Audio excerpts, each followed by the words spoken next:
sinzi ukuntu how I'm gonna tell my child that your dad is not here.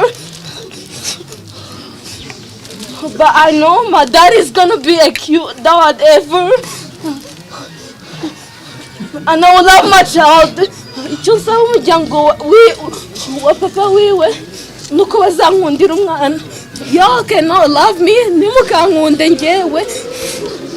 I'm old enough to do whatever you want, but I love my child. Muzankundira umwana cyane. I need the affection. Uyu ni papa wanjye.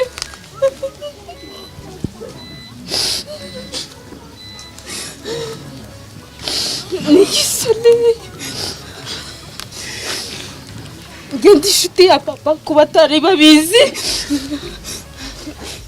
Mvuka mu muryango utavuga cyane. Ninjye nkaho wari uri umusazi ujya uvuga cyane. Ninjye wishikira kuri papa. Umunsi mubwira ko mfite ubukwe namugiye ati papa noneho umuhungu mfite ni mwiza.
Uyu ni papa wanjye.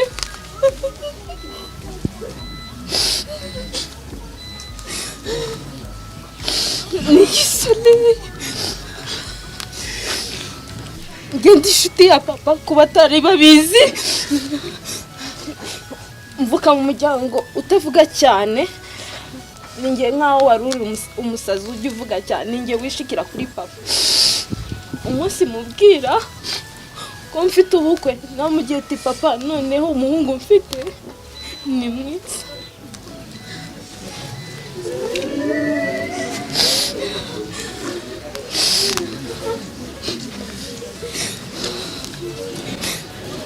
Papa wanjye icyo gihe twakora ubukwe yari ari muri processes yo kubona ubwenegihugu because it takes time kubona ubwenegihugu.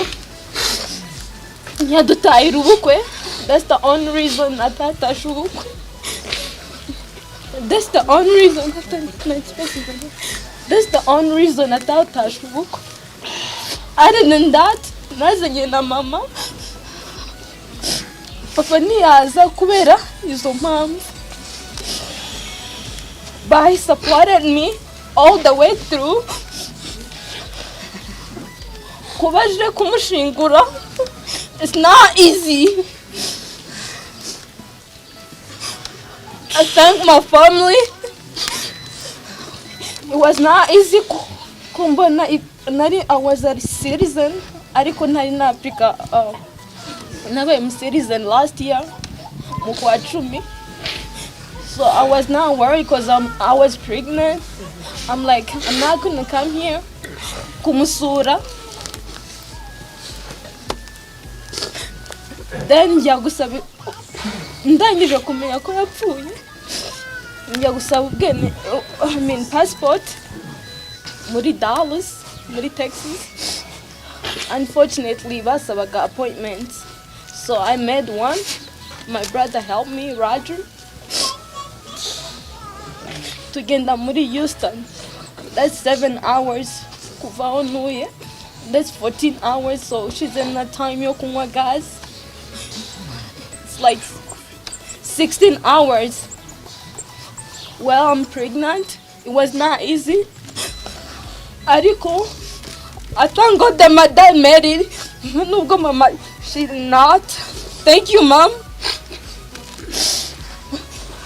Guys, hari igihe nibajije ntabwo njya ndota njyewe, sinjya ndota cyangwa ngo nerekwe.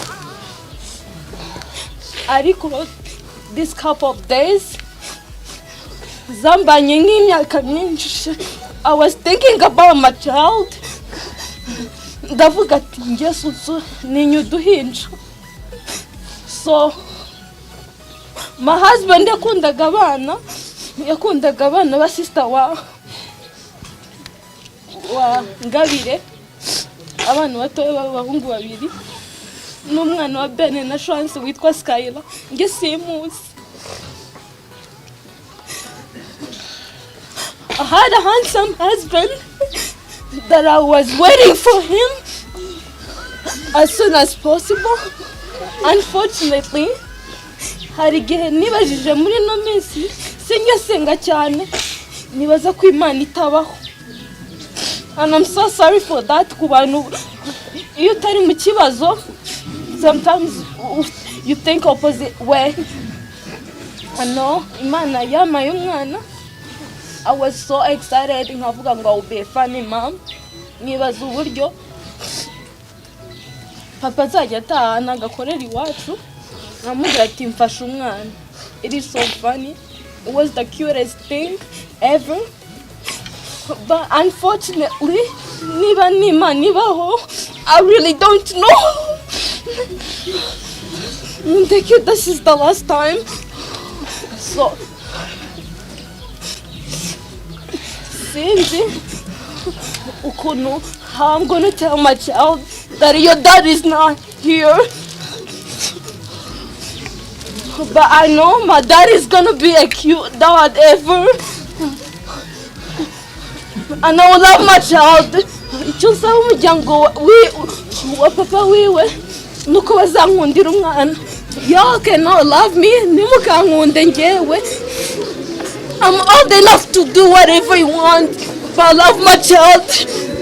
Muzankundira umwana cyane. I need the affection.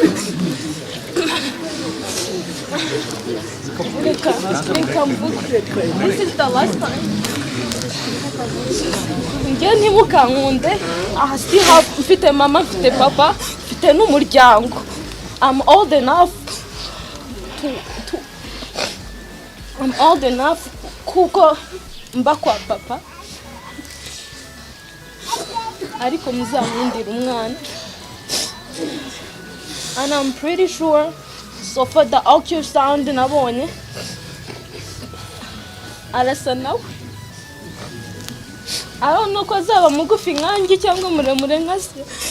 But all in all, I thank God ko my baby is healthy. Shimira Imana ko Pastor Maruwa wadushingiye. Hari abantu yakunze kumbwira umuntu ucuranga ababizi ko bakunda arabakunda. But these are the people mutari muzi ko akunda. Hari umucuranzi witwa Mima simuzi. But wherever you are, hi. Akunda Diane uririmba w'umunyabyinshi. Akunda na Ben na Chance. yarambwiye ngo azanyigisha, nkamubwira ati Bene ni umusitari cyane nubwo ari mubyara wanjye ntabwo yamataye. Yari afite kuzahimbira umwana indirimbo. I don't know if Ben can help me.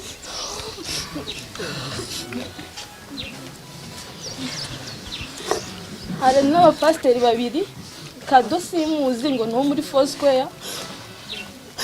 Wherever you are, niba urahanga cyangwa utarahanga, hari uwundi, I think it's Christophe, simuzi nawe, but wherever you are, thank you.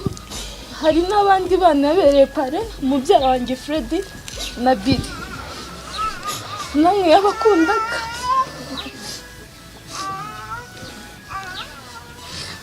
N'undi mu best friend wiwe, think mwese muramuzi, that's Jill Nganire, Jill ise wase.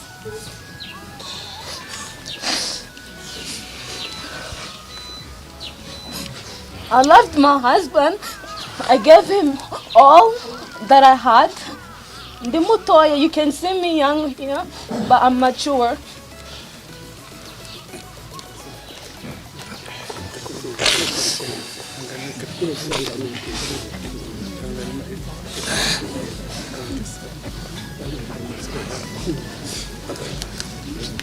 Uyu mwanya icyo namubwira,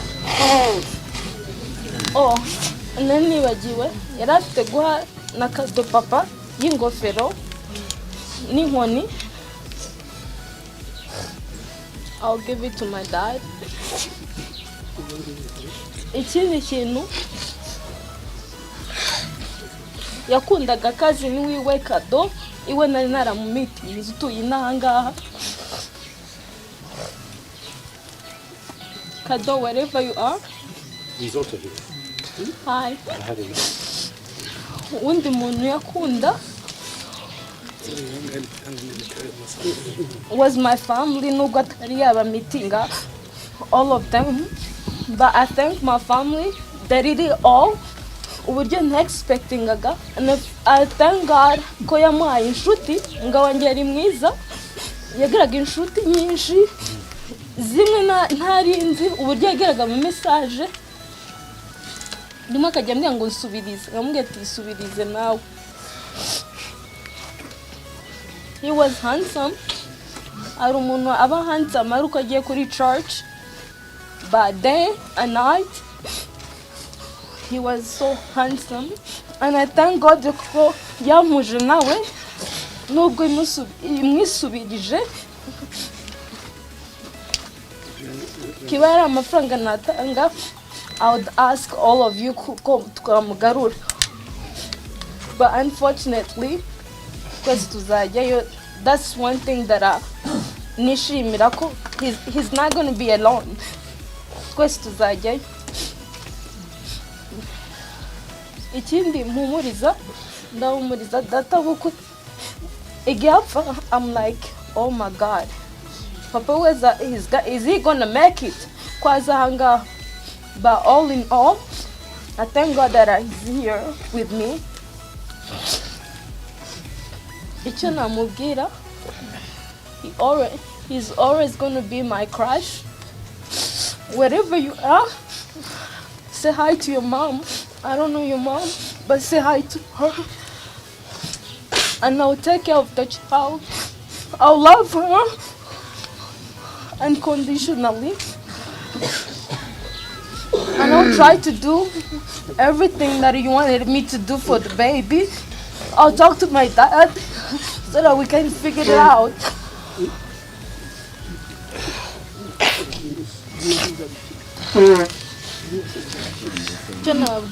Thank you all for coming here. No, but it's not easy. And I thank on my mommy's side, my uncle and your mom's side, they came all the way. I was not expecting this. Thank you for showing me love, for supporting me. Dad, I love you.